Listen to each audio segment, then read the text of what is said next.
Pak Kiai, Assalamualaikum warahmatullahi wabarakatuh. Pak Sekjen, Pak Dirjen yang terhormat, saya ingin menyatakan bahwa hari ini banyak penyakit yang dialami oleh manusia, itu karena penyakit yang ditularkan atau disebabkan oleh hewan, zoonosis. Saya ingin infokan kepada Pak Sekjen dan juga Pak Dirjen PKH, hari ini di NTT itu terjadi gelombang kedua kematian babi karena virus ASF, flu Afrika yang menimpa babi. Ini belum terlihat menjadi isu nasional dan belum tampak ada kebijakan penanganan yang serius, Pak. Maksudnya apa? Ingin supaya babi di NTT mati dan kemudian nanti manusia NTT mati yang banyak, Pak. Yang kedua, bicara soal ini, Pak, undang-undang mengenai otoritas veteriner ya terkait dengan undang-undang PKH itu kan jelas, Pak. Mengamanatkan, menginstruksikan perlu ada pembentukan otoritas veteriner ini mulai dari pusat, provinsi hingga kabupaten, Pak. Tujuannya jelas, koordinasinya mudah dan gerakannya menjadi cepat, cekatan dan sigap, Pak. Hari ini itu tidak ada, Pak. Maka babi di Timor, Sumbar, Rote, Sabu, Flores semua mati, Pak. Ada videonya nanti saya tunjukkan, Pak. Ini jangan anggap remeh, Pak. Hari ini pandemi Covid ini juga antara lain karena dunia mungkin gagal mengantisipasi, menangani penyakit-penyakit yang diakibatkan oleh binatang ini, Pak. Kami konkret, Pak, pembentukan otoritas veteriner ini, alokasi anggarannya, penanganannya, perlu adanya juga restocking, Pak, untuk ternak babi di NTT yang hari ini semakin berkurang, Pak. Lalu bagaimana dengan biosecurity-nya yang baik, Pak? Ya, para peternak ini harus didampingi sehingga kemudian perbaikan biosecurity dan pembinaan bagi para peternak babi di NTT ini jelas, Pak. Jangan sampai kemudian ini terkesan ada pembiaran yang sistematis, Pak. Dan babi itu bagi kami masyarakat NTT itu identitas kami, Pak. Semua aktivitas ritual dan kultural kami menggunakan babi ini, Pak. Ya, ini saya harus tegaskan nih. Sejak setahun lalu saya berteriak soal ini, Pak. Yang berikut soal rabies di Pulau Flores juga, Pak. Sudah berpuluh-puluh tahun ini. Ini apa yang salah, Pak? Anggaran udah miliaran rupiah, tetapi kok tidak ada kemajuan dalam proses penanganan rabies ini, Pak. Yang berikut juga ini ada informasi dari lapangan, kami ingin mendapatkan konfirmasi, Pak. Kabarnya ada pengadaan sapi sekitar 1000 ekor untuk salah satu kabupaten di NTT yang alokasinya itu dilakukan oleh Balai Besar Veteriner Denpasar.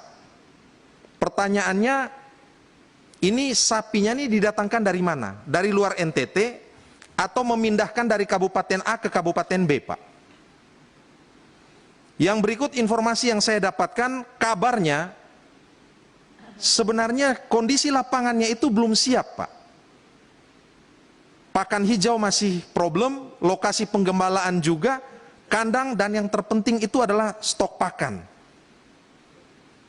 Terakhir, Pak, ini masyarakat terutama para dokter hewan di NTT bertanya menyangkut keberlanjutan program pemeriksaan kebuntingan pada sapi dan inseminasi buatan atau kawin suntik, Pak. Karena kabarnya kan kita ingin punya program swasembada sapi. Apakah program ini masih ada atau tidak, Pak? Ya, saya mengerti bahwa Kementerian Pertanian dipotong anggarannya termasuk Direktorat Jenderal PKH, Pak. Tetapi hal-hal ini pun harus saya sampaikan, Pak. Saya mengerti betul, tentu kita tidak bisa berharap terlalu banyak. Karena realistis anggarannya dipotong, tetapi ini juga menyangkut bukan saja hewan yang sehat ataupun terancam punah, tetapi juga menyangkut kesehatan manusia. Terima kasih, Kiai Hasan. Terjadi lagi penurunan akibat dari tiba-tiba adanya lockdown atau PSBB yang ketat untuk wilayah Jawa dan Bali. Namun demikian tentunya hal ini termasuk dalamnya adalah harga DOC yang naik dan pakan. Itu telah kami koordinasikan ke Kementerian Perdagangan selaku kementerian yang menangani soal hilirisasi dan harga. Dan kemarin kita sudah sepakati telah membentuk task force bersama antar Kementan, Kemendak, kemudian Satgas Pangan, para pelaku usaha dan juga para peternak. Mudah-mudahan task force ini bisa menjawab kondisi-kondisi akibat dari baik naik turunnya harga produksi, dan yang turun ini adalah lebih banyak pada live bird di tingkat peternak, termasuk dengan naik turunnya DOC maupun pakan sebagai sarana produksi dari peternak kita. Yang kedua, Pak Ansi, terkait dengan ASF.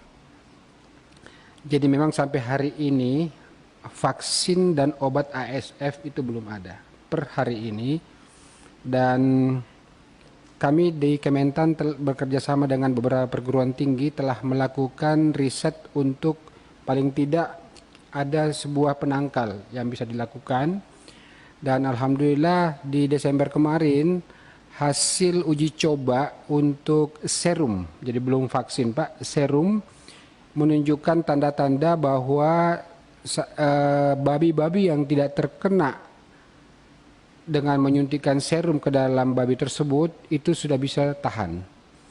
Dan ini Februari ini rencana kami akan turun untuk mencoba di beberapa tempat termasuk di NTT. Mudah-mudahan paling tidak sebelum vaksin dan obat ada, ini bisa mengantisipasi hal itu. Nah tentunya saya sependapat dengan Pak Ansi bahwa otoritas veteriner ini yang harus bekerja. Tapi sesuai yang dimanatkan undang-undang, otovet itu bukan hanya di pusat, tapi sampai di daerah. Dan pemerintah daerah itu menurut undang-undang wajib membentuk tim otovet atau sampai mulai ketua sampai anggota untuk menjawab permasalahan-permasalahan seperti ini. Mudah-mudahan di NTT sudah ada otovetnya sehingga kita bisa berbagi yang mana tugas dan tanggung jawab pusat, yang mana daerah. Seperti itu. Dan untuk selama ini yang kita lakukan untuk penanggulangan ini tidak ada kata lain, hanya biosecurity dan penertiban lalu lintas keluar masuknya baik hewan hidup maupun daging. Termasuk di NTT agak sulit Pak Ansi karena budaya kita tidak tahu hewan itu sudah kena, dia bawa 1 kilo pulang ke rumahnya, di ini sisanya dibuang, dikasih babinya di situ, nah itu seperti itu. Sehingga edukasi juga terus kami lakukan. Nah kaitan dengan restocking Pak Ansi, pertama kita harus pastikan dulu bahwa di situ sudah tidak ada wabah. Itu nanti kita akan bisa melakukan tes antibodi masing-masing, karena kalau itu belum clear kita restocking itu habis lagi Pak. Dan dari penganggaran yang ada kita sudah siapkan juga babi, tapi walaupun mungkin jumlahnya tidak terlalu besar, dan ini mudah-mudahan kita bisa memulai melakukan pemulihan-pemulihan di sentra-sentra babi. Namun sekali lagi harus kita melakukan dulu analisis terkait dengan penyakit tersebut, apakah sudah tidak ada di satu koloni tertentu atau masih ada. Seperti itu penjelasan dari kami. Kemudian IB dan PKB tetap ada Pak. Tahun ini mungkin Pak Ansi bisa lihat di materi kami ada di situ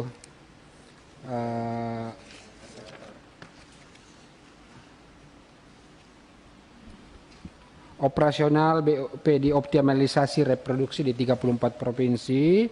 Tahun ini masih tetap kita akan lakukan ada 2.200.000 untuk